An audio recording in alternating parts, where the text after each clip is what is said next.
여러분, 오늘 우리가 신명기 본문을 읽었잖아요. 여러분, 신명기가 어떤 책인지 잘 아실 겁니다. 신명기의 주제를 한 문장으로 압축하라고 그러면 여러분 뭐라고 하시겠습니까? 그게 오늘 사실 설교 제목입니다. 설교 제목이 뭐죠? 잊지 말아야 합니다.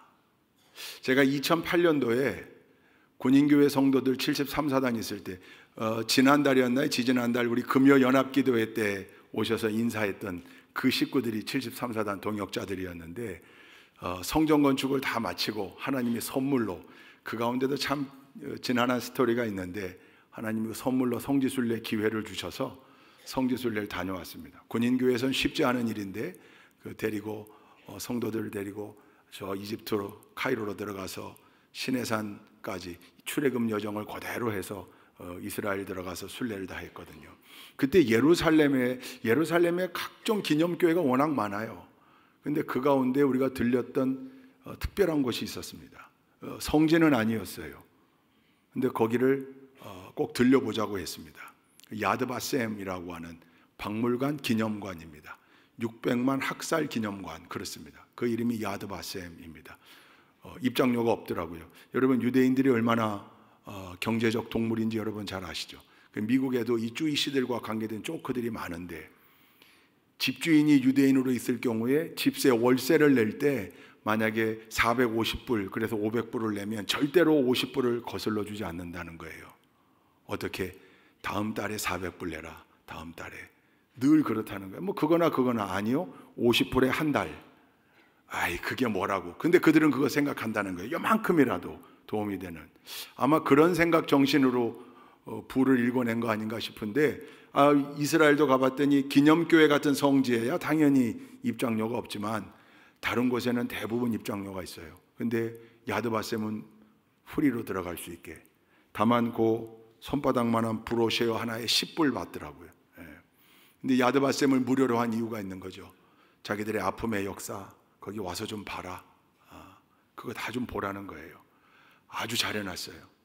특별히 더 숙연해지고 눈물이 날 수밖에 없는 공간이 학살당한 유대인들 가운데 어린아이들, 그 어린아이들의 이름이 벽면 빼곡히 쓰여져 있고 계속해서 그 아이들의 이름이 울려 퍼지고 있더라고요. 이름을 계속 불러주는 거예요. 그 아이들은 5세, 6세, 7세, 9세 이렇게 살다가 간 아이들인데 어른에 비해서 그 아이들의 이름이 불려질 시간이 부족했잖아요. 그 이름을 계속 거기서 불러주는 거예요. 그 야드바셈 벽면에 걸려있는 그 슬로건, 그게 거기가 원조더라고. 우리가 너무나 잘 알고 있는 용서하되 결코 잊지는 말자. 여러분, 사실 어떻게 용서가 되겠습니까? 나치, 히틀러의 나치, 600만이나 되는 유대인들을 짐승도 그렇게 죽이지 못할 텐데, 그럼에도 불구하고 야드바셈이 채택한 슬로건이 용서하되 결코 잊지는 말자. 그게 이제 계속 인용되어져서 우리의 귀에도 친숙한 문구가 된 거죠. 여러분, 내일 모레 오늘 우리 권사님 기도해 주시면서도 우리 6.25에 대해서 기도하셨는데 74주년이 되는 날입니다. 화요일이 한국전쟁이 발발한 지 74주년. 잊혀져가는 전쟁입니까? 그래서는 안 되는 거죠. 특히 믿음의 사람들은 그래서는 안 됩니다. 왜 그렇습니까? 그게 성경의 가르침입니다. 그게 신명기의 가르침입니다. 신명기의 핵심 정신이 뭡니까? 잊지 말아라, 그 말이에요. 그래서 제일 많이 등장하는 문장이 잊지 마라, 잊지 마라, 잊지 마라, 잊지 마라. 비슷한 문장, 기억하라, 기억하라, 기억하라, 기억하라. 뭐를요? 여러분, 신명기가 어떤 성경입니까? 모세의 고별 설교입니다. 모세의 고별 설교. 모세가 하나님 부름받아서 80세에 이스라엘 민족을 데리고 애굽 땅에서 탈출해 나와 가나안 땅을 향하여 40년 행군했습니다. 40년 동안 이스라엘 백성들을 지휘한 겁니다. 근데 하나님이 거기까지만이래요. 요단강 동쪽 모압 평지에 도착했는데 이제 요단강만 건너가면 가나안 땅이에요. 40년간 잊어본 적이 없는 가나안 땅, 약속의 땅입니다. 근데 하나님이 거기까지만이래요. 느보산에서 죽습니다. 모압 평지의 느보산에서.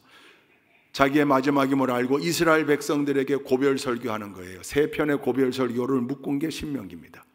모세가 끊임없이 강조하는 거예요. 잊지 마라, 잊지 마라. 누구를요? 하나님을 잊지 마라. 그 하나님이 어떻게 하셨는가? 바로의 압제에서 신음하던 우리 민족을 해방시켜 주셨다. 홍해의 위기 가운데 홍해를 갈라주셔서 그 땅을 마른 땅처럼 걷게 하셨다. 광야 40년 동안 하늘 만나러 우리를 먹이셨다. 40년간 의복이 헤어지지도 아니하고 신발이 닳지도 않았다. 구름기둥과 불기둥으로 인도하셨다. 40년간 만났던 수많은 이방 민족과의 전투에서 언제나 여호와 니시의 역사로 승리케 하셨다. 그리고 그 하나님이 결국은 우리 민족을 가나안 땅에 들어가게 하실 거다. 가나안 땅을 차지하고 봐라. 거기 우리가 심지 않은 올리브 나무들이 있고 우리가 파지 않은 우물들이 있을 거다. 번영을 누리게 될 거다. 그 하나님을 절대로 잊어서는 안 된다. 할렐루야. 끊임없이 강조하는 거예요. 내가 시내산에서 하나님께로부터 받아온 율법, 그거 기억해야 된다. 하나님 계명이다. 걱정스럽다.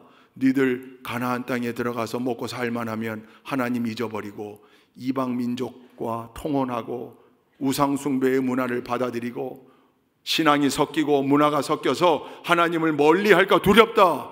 절대로 그래서는 안 된다. 하나님의 말씀을 잊어서는 안 된다. 할렐루야. 그게 신명기의 가르침이고 그게 결국 우리 신앙의 기둥입니다. 언제나 하나님의 은혜를 잊지 마라. 하나님의 함께하심의 역사를 잊지 마라. 하나님께서 어떻게 도우셨는지, 하나님께서 어떻게 함께하셨는지, 에베네셀, 임마누엘, 그 하나님을 잊어버리는 순간 우리는 하나님의 백성, 하나님 자녀 아닌 거죠. 크리스찬이라고 말할 수 없는 거죠. 그러니까 우리 크리스찬들에게는 언제나 잊지 마라, 잊지 마라, 잊지 마라의 권면, 가르침이 늘 가슴속에 새겨져 있어야 됩니다. 그렇게 설교하면서도 모세가 믿었지 못했던 것 같아요. 우리 두 번째 읽은 본문 말씀에 뭐라고 그랬습니까? 자녀들은 어른들에게 물어보라. 어른들은 늘 젊은이들에게, 후세들에게 설명해라. 뭐를? 함께 하신 하나님, 역사하신 하나님, 도우신 하나님, 함께 하실 하나님. 여러분, 그래서 하나님이 모세를 통하여 절기를 주실 때 3대 절기, 그 세 번째 절기가 뭡니까? 세 번째 절기, 다 추수해서 저장해 놓고 지내는 절기. 그래서 수장절이고, 근데 그걸로 끝나지 않고 추수해서 저장해 놓은 다음에 텐트 들고 광야로 나가 일주일 살다 오래요. 그래서 절기의 이름이 뭐예요? 초막절. 왜 일주일간 광야 가서 텐트 치고 살라는 거예요? 뭐 하라는 겁니까? 잊지 마라. 뭐를? 광야 40년 잊지 마라. 광야 40년 출애굽 1세대들이, 1.5세대들이, 출애굽 2세대들이 고생했던 그 광야 40년 나그네 생활, 40년 행군길. 근데 그때 하나님이 어떻게 인도하셨는지 그거 잊지 마라. 우리 민족을 하나님이 어떻게 이끄셨는지 잊지 말라는 거죠. 우리 지난번에 캠핑 집회 했잖아요. 후반기 캠핑 집회 이름을 초막절로 하려고요. 초막절. 나와서 다. 그러니까 끊임없이 일주일 동안 광야에서 먹고 자면서 뭐 하는 거예요? 부모들이 자녀들에게 앵무새처럼 녹음기 카세트 틀어놓은 것처럼 늘 반복하는 거예요. 하나님이 이렇게 10가지 재앙을 애굽 땅에 내리셔서 결국은 바로가 10번째 재앙에 두 손 들었지. 그때 죽음의 재앙의 신이 하나님 명령에 따라 어린 양의 피를 문설주와 임방에 바른 집들은 넘어갔단다. 그래서 그게 우리가 지금 지키고 있는 6월절이란다부터 시작해서 40년 광야 생활을. 젊은 세대들 아마 이랬을까요? 아이고 지겨워, 저걸 또. 아니요, 젊은 세대들은 들었어야 되는 사명이 있는 거예요. 그게 초막절이에요. 초막절의 어른 세대의 사명은 설명하는 사명이 있고, 후세 젊은 자녀들의 세대는 들어야 될 사명이 있는 거예요. 그게 계속 신앙이 전수되는 거죠. 그게 초막절의 정신이에요. 여러분, 덴마크 얼마나 잘 사는 나라입니까? 낙농업으로 성공한 나라. 덴마크에 영웅이 있죠. 목사님, 그룬투비 목사님. 그 척박한탕이었어요. 돌짝밭이었습니다. 그 덴마크를 일으키기 위하여 그룬투비 목사님이 깃발 꽂죠. 그 깃발에 쓰여져 있는 슬로건이 뭡니까? 하나님을 사랑하자, 나라를 사랑하자, 땅을 사랑하자. 그리고 그 땅을 개간한 거예요. 돌짝밭을. 그래서 잘 사는 나라 만든 거거든요. 지금도 덴마크 젊은이들이 자기들이 모여가지고 파티할 때 그 파티장 입구에 반드시 놓는 게 있대요.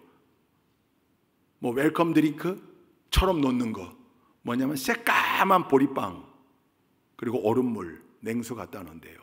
그러면 그 파티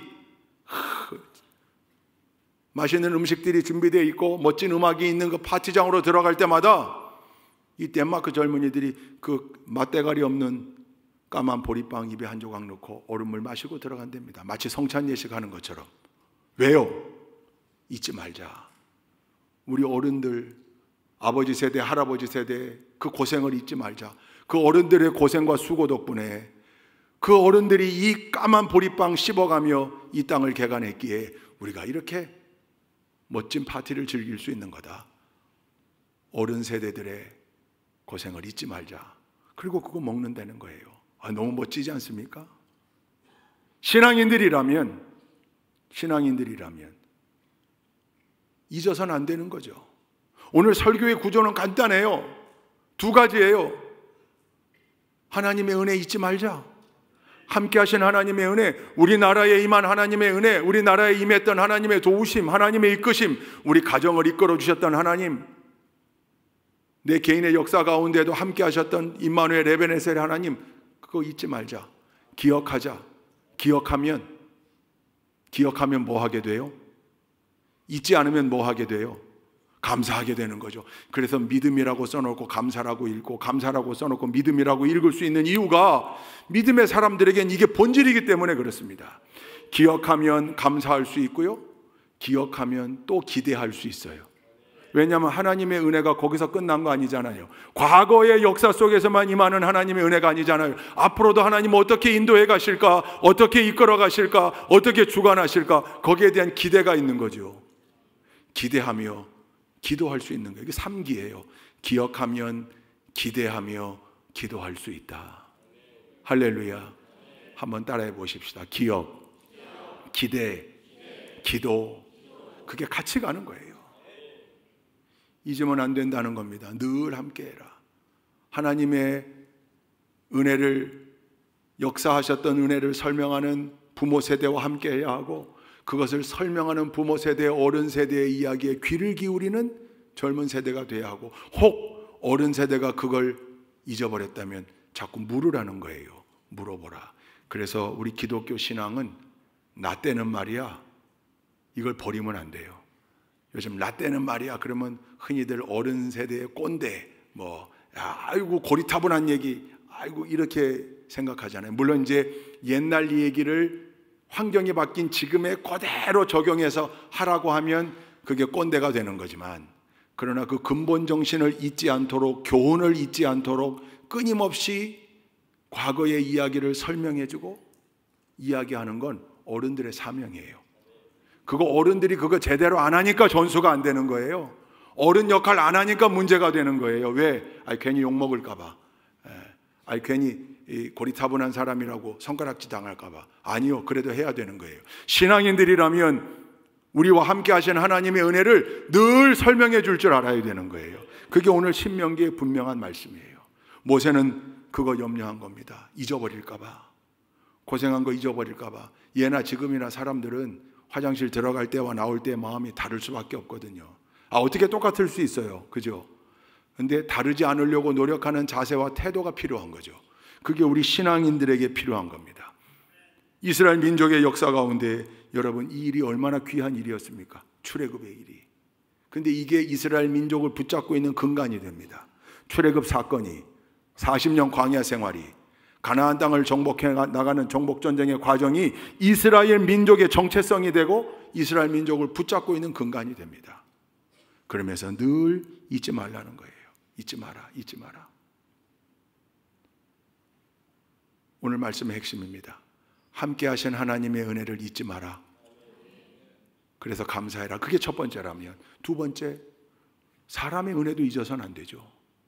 하나님의 역사하심 속에 하나님이 도구로 쓰셨던 그들, 우리 아버지 세대, 할아버지 세대, 여러분 얼마나 고생하셨습니까?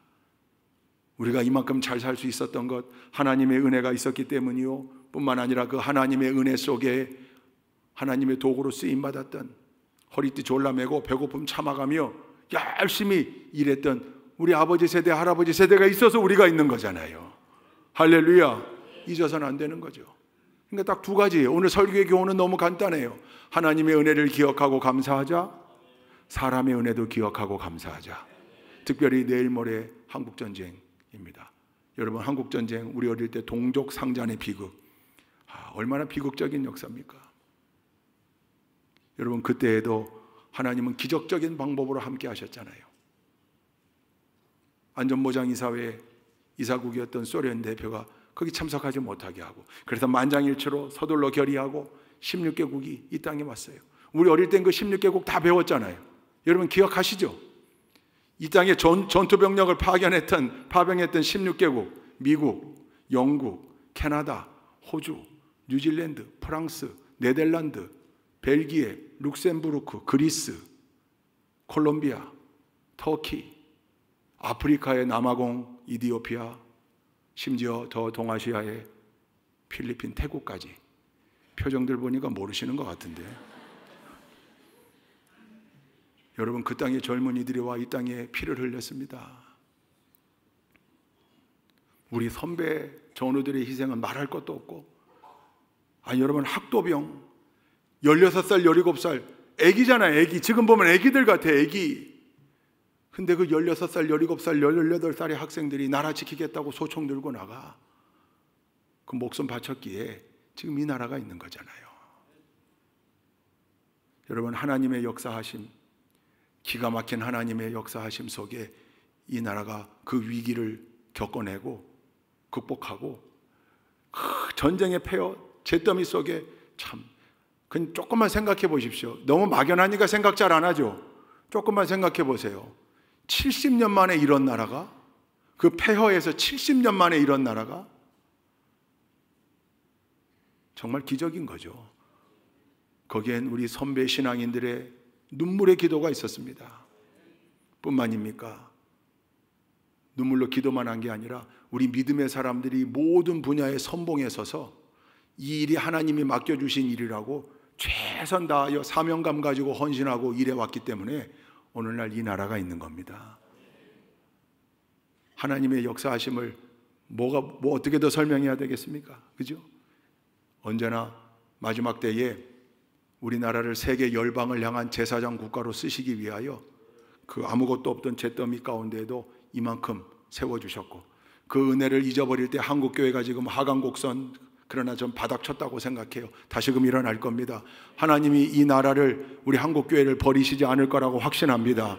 마지막 때 세계 열방을 향한 위대한 사명 감당해내라고 여기 이렇게 모여서 예배하는 일꾼들, 눈물 뿌려 나라를 위해 기도하는 사람들, 힘들고 어렵다고 해도 끊임없이 하나님께 간구하고 있는 우리 믿음의 일꾼들을 통해 하나님이 역사해 주실 줄로 믿습니다. 하나님을 향한 감사 잊을 수 없죠. 근데 여러분, 믿음의 사람들은 꼭 하나님에 대한 감사에는 언제나 아멘, 이의 없이 아멘, 누구든지 아멘. 그런데 우리가 잘 안 되는 게 있어요. 사람에 대한 감사를 쉽게 잊어버릴 때가 많아요. 회개가 그렇잖아요. 진정한 회개는 하나님 앞에 내 입술로 죄를 용서를 구하고 자복하고 용서를 구하여 하나님의 죄사함의 은총을 받은 걸로 끝나는 게 아니라 어떻게 해야 된다고 그랬습니까? 혹시 내 잘못으로 피해를 본 이웃이 있다면 사실은 하나님 앞에 용서를 구하기 전에 먼저 하라 그랬어요. 그에게가 용서를 구하고 그의 마음을 어루만지고, 상처를 받았다면 상처를 극복해내기 위하여 도움을 주고 무릎을 꿇고, 혹시 경제적으로 손실을 본 게 있다면 변제하라 그랬습니다. 근데 이거 안 하는 거예요. 그러니까 잘못된 회개, 그냥 하나님 앞에서 내가 입술로 고백만 하면 그게 다 끝난다고 생각하니까 그 잘못된 회개 때문에 한국교회가 얼마나 많은 질타를 받았습니까? 감사도 마찬가지예요. 하나님의 은혜에 대한 감사만 하고 끝? 아니요. 하나님께서 역사하심 속에 하나님의 은혜의 역사 한 페이지에 도구로 쓰임받은 무수히 많은 사람들이 있어요. 우리 선배 전우들, 우방국가의 젊은이들. 저도 사실 과거에 그저 이들이 숫자로만 보였어요. 미군들이 36,000여 명 전사했고 16개국 파병국 가운데 수많은 사람들이 전사자 수가 다 나와 있잖아요. 그 룩셈부르크가 일개 소대를 파병했어요. 벨기에 대대 안에 소대로 넣어가지고.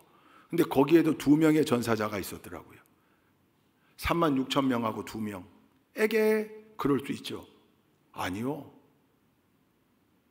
제가 이걸 절절하게 느낀 계기가 있어요. 제가 이라크 자이툰 부대 파병 생활할 때 그 아르빌 지역, 우리가 주둔하고 있던 그 쿠르드 자치정부 지역, 아르빌 지역의 치안 전력들을 좀 정상화시킬 목적으로 미군에서 헌병 책임자를 파견했어요. 우리 자이툰 부대 쪽으로. 근데 이 책임자가 미군 헌병 중이에요. 그 부사관 둘하고 병사하고 4명인가가 왔고, 나머지 교관들은 전부 본토에서 날아온 퇴직 경찰들입니다. 일생을 경찰로 살았던 그 베테랑들이 인스트럭터로, 교관으로 온 거예요. 근데 그 모든 일의 책임자가 미군 중인데 여군이었어요. 키가 저만해요. 저보다 조금 더 컸던 것 같아요. 핸더슨이라고 하는 미 백인 여군이에요. 그 파견 온 다음 날 오후에 자이툰 캠프 뛰다가 만났어요. 그 인사했어요. 채플린이라고 그러니까 반가워하면서 놀러 가겠다고. 놀러 와라. 제 방에 오면 언제나 보이차를 대접했고 라면도 먹을 수 있었거든요. 그러니까 늘 보이차 마시러 오고 라면 먹으러 와요. 근데 대화를 나누다 보니까 ROTC 출신 장교인데 결혼하고 2주 만에 온 거예요. 새댁이에요. 혹시 남편도 군인이냐 할 때 남편은 군인 아니래요. 그래서 야, 어떻게 결혼한 지 2주 만에 이렇게 올 수가 있냐. 그랬더니 정색을 하고 2주가 아니라, 채플린 2주가 아니라 결혼한 다음 날 오라고 해도 와야 되는 게 우리네 운명 아닙니까? 부끄럽더라고요. 맞지. 임무수행을 참 잘했어요. 같이 얽혀있는 수많은 이야기들이 있어요. 근데 이 핸더슨이 꼭 제 방에 오고 갈 때마다 꼭 채플린 기도해달라고 그러는 거예요. 자기와 자기 팀을 위해 기도해달라. 왜냐하면 늘 바깥 작전이 많은 데다가 아르빌 지역은 그래도 비교적 안전한 지역인데, 그 우리 자이툰에서 북동쪽으로 한 80km 이격되어 있는 곳에 모술이라고 하는 도시가 있어요. 그게 성경에 나오는 니느웨입니다. 니느웨. 그 모술로 왔다 갔다 해야 될 일이 있는 거예요. 근데 그 모술도 위험하고 가는 길도 위험해요. 적대 세력의 IED 공격, 급조 폭발물이라고 그러죠. 만들어가지고 지뢰처럼 숨겨놓고, 아니면 RPG-7으로 공격하고. 그러니까 험비 타고 매일 거기를 다녀야 되니까 꼭 기도해달라고. 그러니까 만날 때마다 항상 마지막은 기도였습니다. 자기와 자기 팀원의 안전을 위하여. 그리고 또 본토에서 기도하고 있을 가족들에 대한 기도도 제가 해주면서 늘 기도했어요. 그러다가 제가 먼저 이제 돌아오게 됩니다. 제가 돌아오기 전날 또 제 방에 와서 차 마시면서 작은 선물도 가지고 와서 제게 전달하고, 마지막으로 채플린 기도해주고 꼭 본국으로 가서도 자기와 자기 팀 잊지 말고 기도해달라고, 그렇게 하겠다고.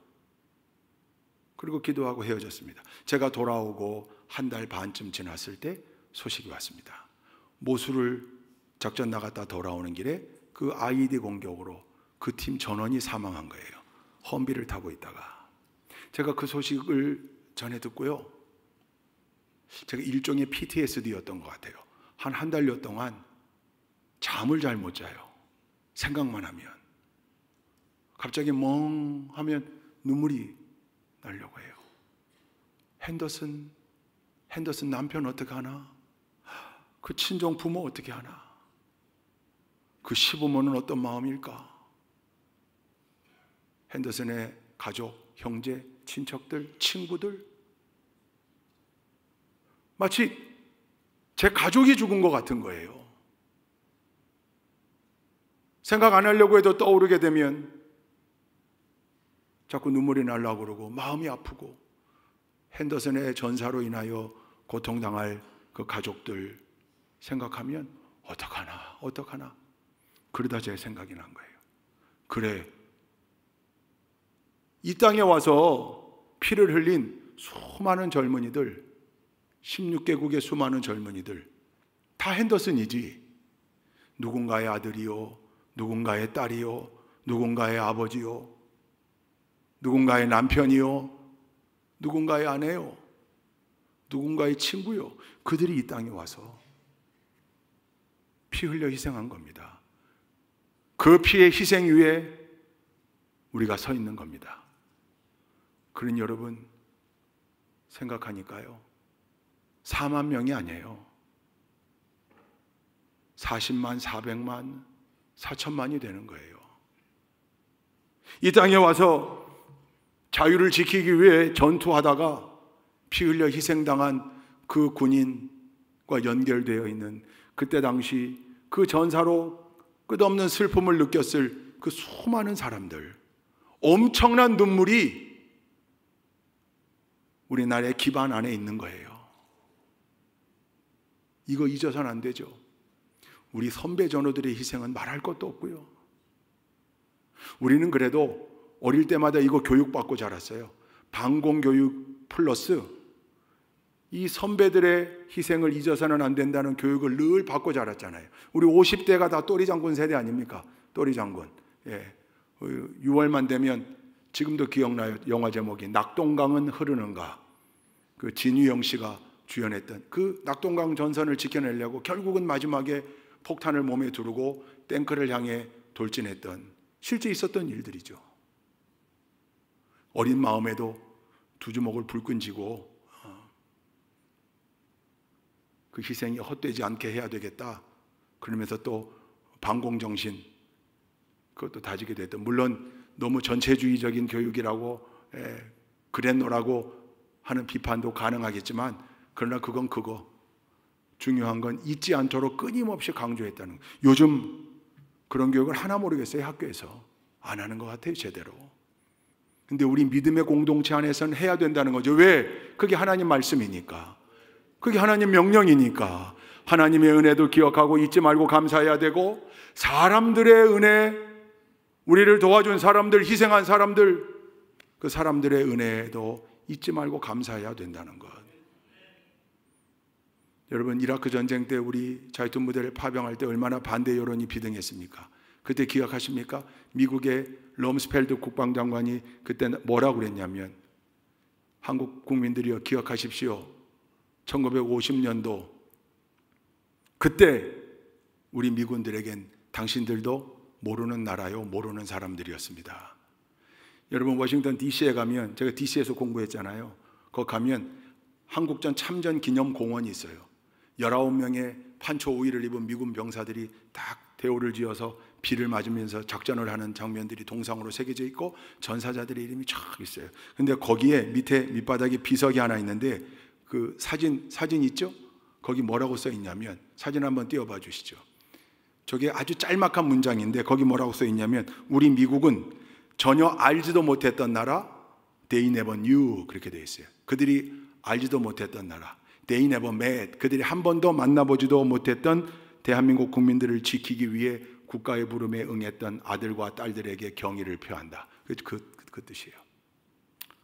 뭉클하더라고요. 그 수많은 젊은이들이 이 땅에 와서 잊으면 안 되는 거죠. 우리 신앙인들에게 그 감사가 언제나 있어야 되는 거예요. 할렐루야.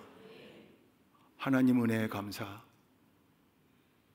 도구로 쓰임받았던 사람의 은혜의 감사, 늘 우리 마음속에 담아야 되는 거죠.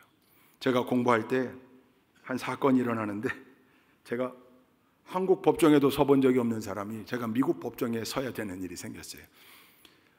그 미국 간지 한 2달 반쯤 지났을 때 우리 DC에서부터 14시간 떨어져 있는 테네시주의 교회 주일 설교를 부탁받아서, 비행기 타고 가면 좋지만 돈이 그러니까 14시간, 편도 14시간 차를 운전해서 가서, 갈 때는 금요일날 일찍 출발해서 토요일날 도착해서 쉬고 예배 드렸고, 예배 끝나자마자 돌아와야 돼요. 월요일날 아이들 학교 가고 해야 되니까.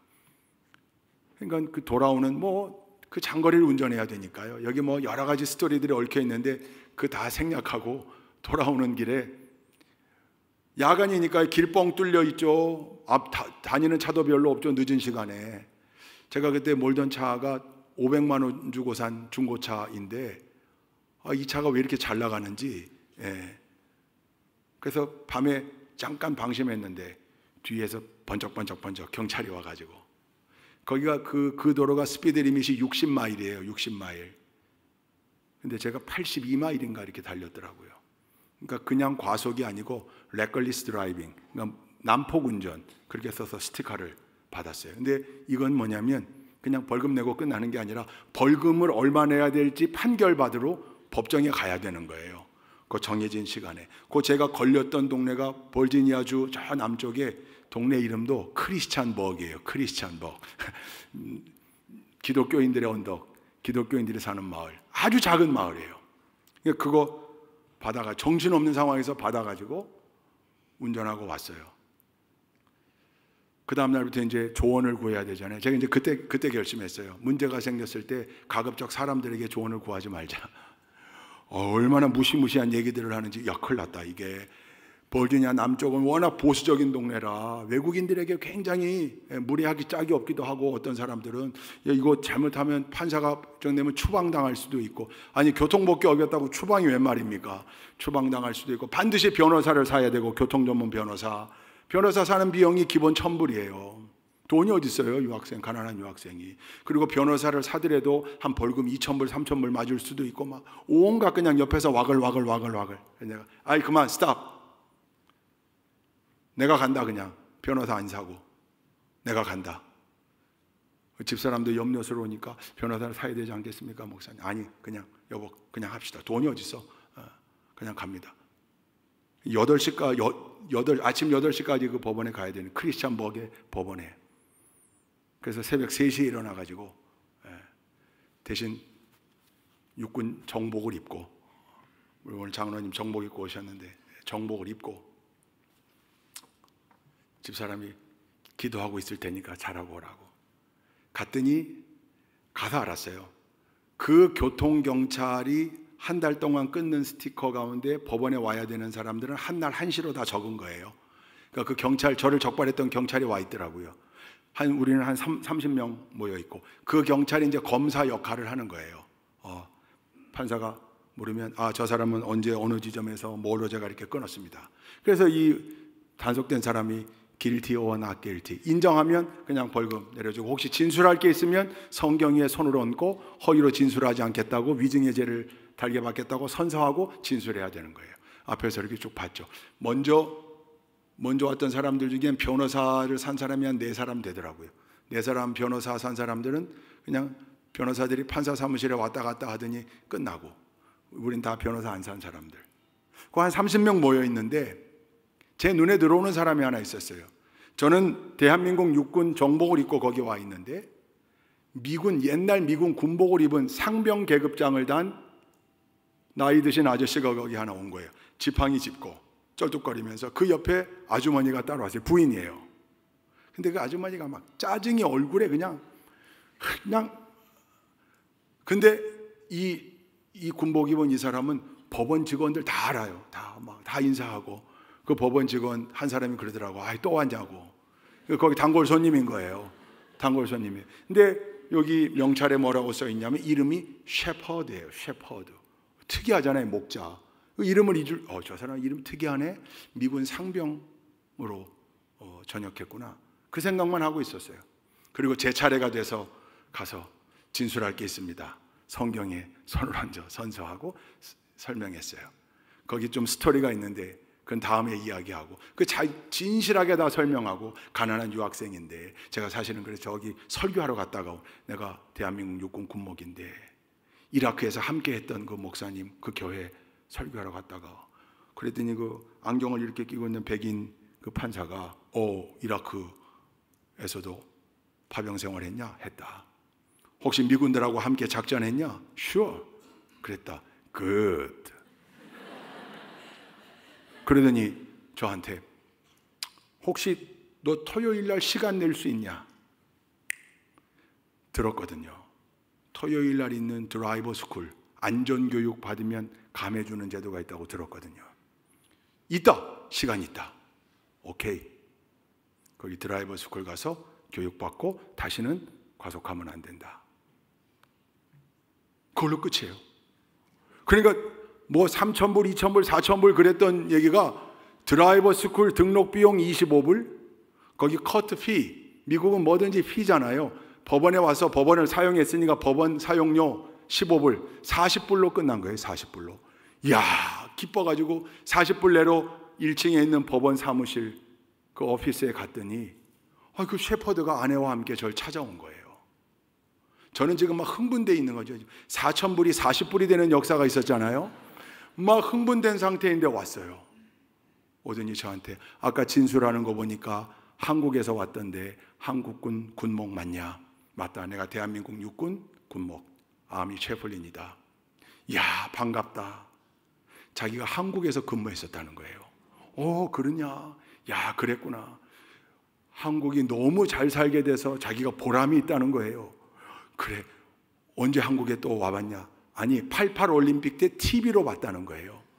아니, 그때랑 지금은 또 비교가 안 된다. 어마어마하게 잘 살고 있다. 몇 년도에 한국 주둔 근무했냐? 1976년도에 있었다. 그러냐? 그러면서 하는 말이 너 혹시 판문점 아냐? 판문점. JSA 근무했구나.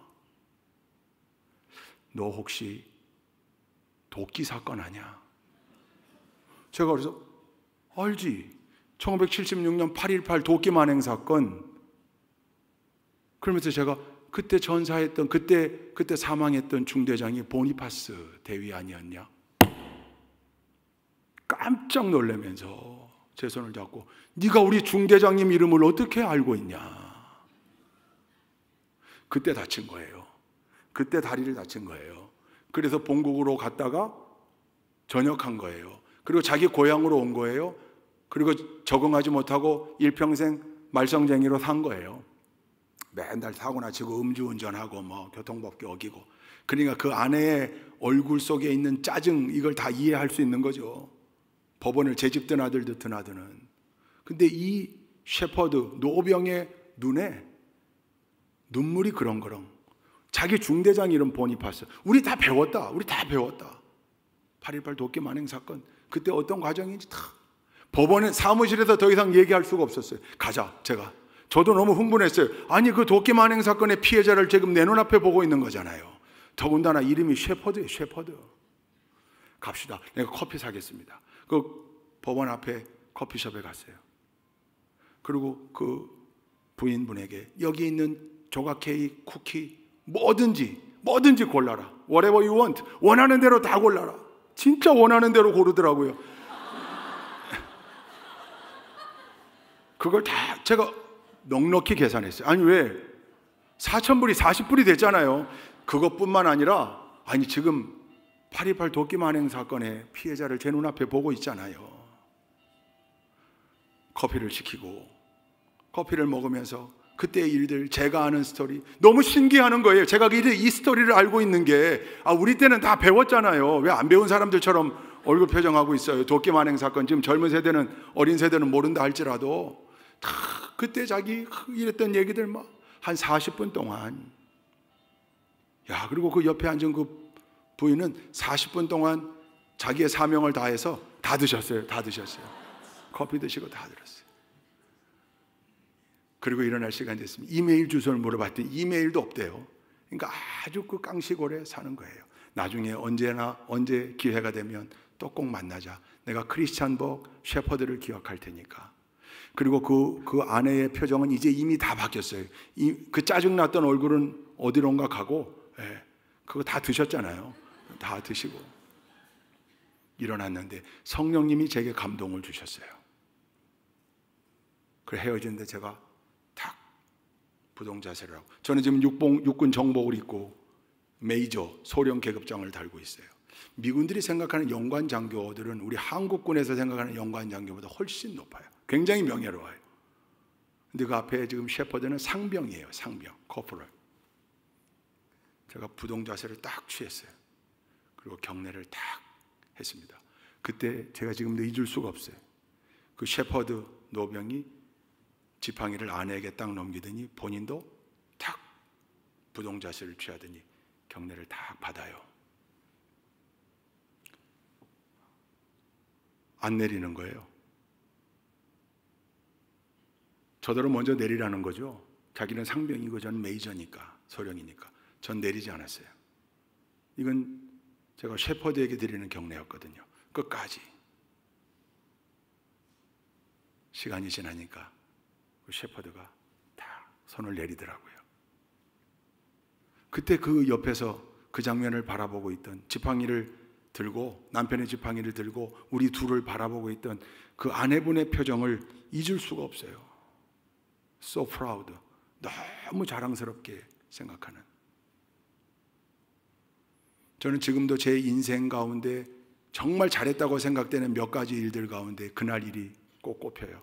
하나님께서 그렇게 성령께서 인도하셔서 그들을 대접하게 했고, 그들에게 감사하다는 메시지를 수없이 전하게 했고, 그리고 마지막에 멋지게 고수경례했던 그 장면, 그때 누가 좀 찍어놨더라면 진짜 좋았을 텐데. 그 셰퍼드, 당신들의 희생과 헌신이 있었기에 우리 대한민국이, 그 미군들, 그 셰퍼드는 비록 한국전을 경험한 사람은 아니지만, 참전했던 용사는 아니지만, 미군들이 여기 들어와 우리와 연합해서 연합작전을 하면서 대한민국의 안보 한 축을 담당하고 있고, 그 위에서 우리나라가 이렇게 발전하고 올라온 거 아닙니까? 여러분, 믿음의 사람들은 잊어서는 안 되는 거죠. 잊어서는 안 되는 게 사명이에요. 하나님의 은혜를 잊으면 소망이 없고요, 하나님의 은혜를 잊지 않고 감사하고 기대하면 소망이 있는 거예요. 사람의 은혜에 대해서도 배은망덕한 사람들이 되면 안 됩니다. 크리스찬이라면 언제나 사람들의 은혜에 대해서도 감사할 줄 알아야 돼요. 이 땅에 와서 피 흘려 희생했던 수많은 젊은이들, 우리 선배 전우들, 우리 앞선 세대들, 그들의 희생, 그들의 수고, 그들의 노고를 잊어서는 안 됩니다. 그래서 믿음의 사람으로서 신명기 정신을 마음에 품고 언제나 잊지 말자, 기억하자, 감사하자, 그리고 앞으로도 기대하며 기도하자. 그 위에 하나님이 함께 하실 거다. 여러분, 이 신앙의 진리를 마음속에 담고 새기고 언제나 잊지 않고 하나님께 감사하는 가운데 하나님 이끌어 가실 새로운 은혜의 주인공들이 되는 귀한 믿음의 동역자들 다 되시기를 주님의 이름으로 축원드립니다. 기도하시겠습니다.